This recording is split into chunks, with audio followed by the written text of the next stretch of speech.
As we celebrate Hispanic Heritage Month, we shine a spotlight on trailblazers. It's a 10 CEO Carolyn Aronson.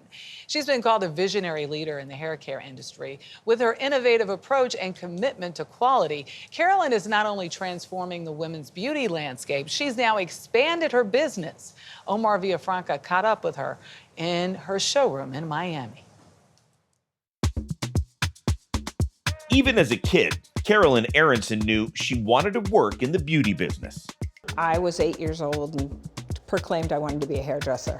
So I really knew I wanted to be in the beauty industry. Born Iris Ernesta Reyes, the Puerto Rican girl spent time in foster care. She was adopted at 2 years old by the Plummer family, who changed her name to Carolyn and moved to suburban Detroit. Even though the dark-haired, dark-eyed girl knew she was different from the other kids, her forever family, as she calls them, instilled confidence and curiosity in her. I had really great parents that raised me. They educated me and chose to inspire me to be educated.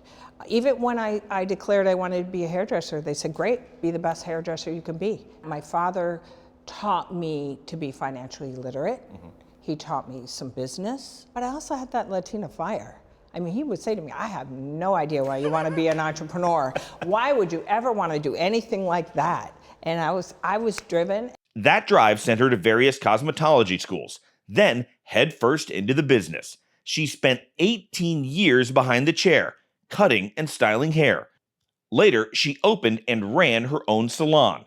That's when she noticed that the hair and beauty products she was using were not up to her standards. Did you notice gaps in product? I think that frustration, as hairdressers, we kind of concoct behind the chair anyway, but really when the products didn't do what they say or didn't say what they did, I was frustrated. Frustration fueled her to start her own line of beauty products. But like many new businesses, yeah, I mean, the first company that we created completely failed and we lost everything. Really? I mean, everything. So this is the very first company that we started that completely failed. You can even see on one of the packaging, the labels were bubbling. So this is some of the QC issues that we were dealing with. What did you learn from that, though? And what I learned is that sometimes trying to do everything yourself isn't the best way, because we did everything a la carte.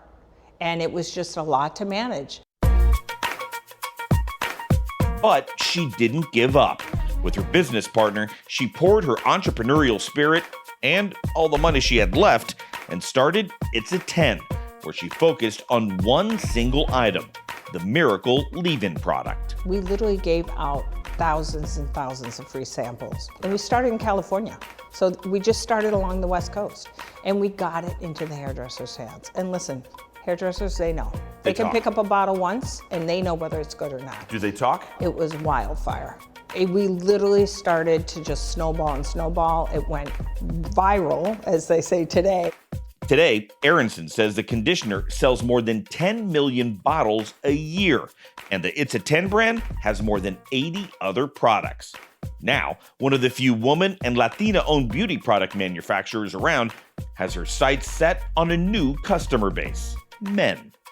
Aronson teamed up with her longtime friend, Bronx-born rapper and record executive Fat Joe, to launch Rewind It 10, a line of hair and beard color products for men with some familiar faces on the packaging. You got DJ Khaled, Tyson Beckford, Travis Kelce. When men see that, what does that do? I think it gives them permission. It gives them permission to actually, I don't think most people had any idea that Travis Kelce dyed his beard. But I don't think most people thought he did.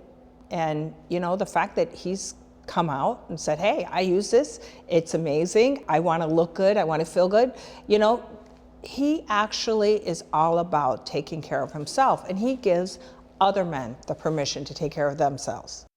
When she's not running her business, 57-year-old Aronson spends time with her husband and 5 kids in their blended family, hoping to inspire the next generation of Latina CEOs. We don't have enough of us, especially Latina ones. Yeah. I think that the beauty industry is run by men. And listen, if I can inspire just one more woman to go into this field, because we do have an upper edge. Listen, most women have literally been touching, feeling, using beauty products since they were like 6 or 7 little girls. For CBS Saturday Morning, I'm Omar Villafranca in Miami.